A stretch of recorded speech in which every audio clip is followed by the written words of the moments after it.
Crazy. I think हम सब दिल से चाहते थे कि ऐसा हो और ऐसा ही हुआ है and I couldn't be happier. अगर तुमने मेरी लास्ट वीडियो देखी होगी तो यू वुड रिमेंबर कि मैंने ये कहा था, these are the type of films that you should actually support, but I really want कि ये कमाएं और सीखें और इतना बेटर हो कि उसके अगले 5 साल बाद अगली लास्ट की जो 5 मूवी आए उसका लेवल कुछ और ही हो। जहाँ पे रिपोर्ट्स की माने तो 15 से 30 करोड़ के बजट पे बनी ये फिल्म बॉक्स ऑफिस पे सीधा तहलका मचा रही है। मतलब लोगों को सीट्स तक नहीं मिल रही इस फिल्म को देखने के लिए, ऐसा सिचुएशन हो गया था।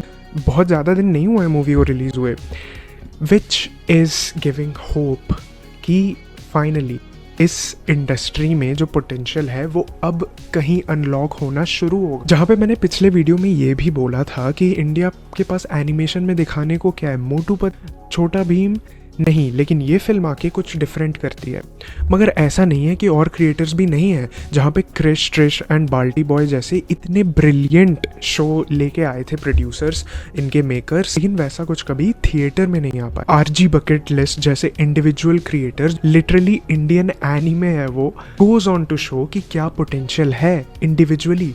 लेकिन लोग इतने ज़्यादा स्कैटर्ड हैं अपने आप में कि हम एक टीम नहीं खड़ी कर पा रहे हैं। और ऐसे सब में इस फिल्म का रिलीज़ होना क्यों इम्पॉर्टेंट था, और उससे भी ज़्यादा इस फिल्म का सक्सेसफुल होना और भी ज़्यादा क्यों इम्पॉर्टेंट है, उसके बारे में बात करेंगे। Hands down this is the best Indian animated film. लेकिन पता है क्यों?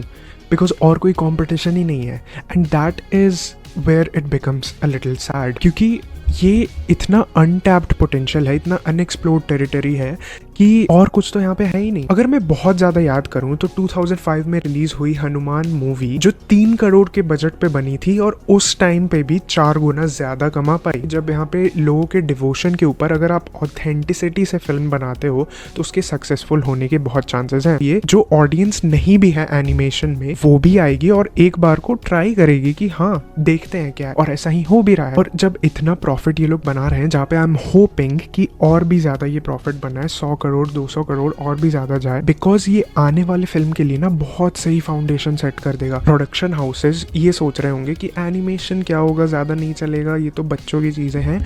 वो भी एक बार को सोचेंगे कि नहीं, इसमें पोटेंशियल तो है। जहाँ पे एंशियंट टेक्स्ट की बात करें तो लोगों ने महाभारत पे बनाई है, रामायण पे बनाई है, कोशिश हुई है और आगे भी हो रही है। क्योंकि जो 10 अवतार है उस पर उतने अटेम्प्ट्स मैंने ज़्यादा देखे नहीं हैं, तो इसीलिए ये और भी ज़्यादा इंटरेस्टिंग। और कोई भी फिल्म तुम उठा लो दुनिया की, चाहे ड्यून उठा लो, स्पाइडरमैन उठा लो, बैटमैन बिगिंस देखे होंगे तो उनके सीक्वल में क्या होता है, सीक्वल्स और भी ज़्यादा अच्छे क्वालिटी के होते हैं और भी ज़्यादा इनका बजट होता है और उससे भी ज़्यादा ये लोग पैसे कमाते हो जाती है। जब तुम कुछ नया इंट्रोड्यूस करते हो तो लोगों को सेटल इन होने में टाइम लगता है, और जब उस फ्रेंचाइजी की नेक्स्ट फिल्म आती है तो लोगों में हाइप बाई डिफ़ॉल्ट और ज़्यादा होती है क्योंकि उनकी एक्सपेक्टेशन सेट होती है। And that is what I am hoping happens with Parashuram, and in all probability होगी, क्योंकि लोग देखना चाहते हैं। क्योंकि एक बेस्ट चीज़ इस प्रोडक्शन हाउस ने ये करी कि हम गैम्बल करेंगे, एक मूवी हम बनाएंगे, लेकिन अगर वो फ्लॉप हो गई तो हम रुकेंगे नहीं, हम कंटिन्यूसली बनाते चले जाएंगे अगले 10 साल तक। जो ऑडियंस गैदर हो जाएगी ना वो काफ़ी लॉयल हो जाएगी, और जब ये फ्रेंचाइजी ख़त्म हो जाएगी तो मोस्ट प्रॉबेबली और भी ज़्यादा फिल्म्स डिमांड करेंगे लोग, और जब करेंगे तो क्लियरली एक ऑडियंस होगी, और ऑडियंस होगी तो कंटेंट की कमी नहीं होगी।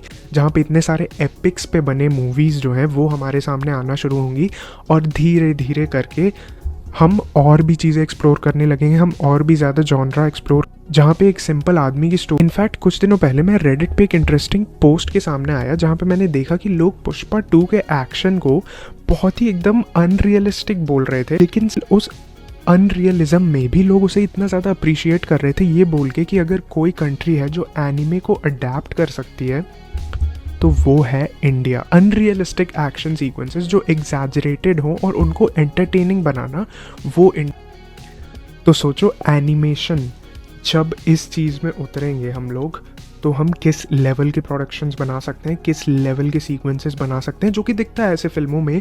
क्योंकि ये एक प्रोडक्शन हाउस जो मास फिल्म्स बनाती है, उन्होंने एनिमेशन में भी मास लाया और उस पर 4 काम करती है। And that is why I'm excited, and that is why I'm so hopeful. If you have not seen the film, जाओ जाके देखो, क्योंकि बहुत ज़रूरी है कि और भी सपोर्ट मिले ऐसे फिल्मों को, और भी हमारे पास कंटेंट आए और ऐसा आए जो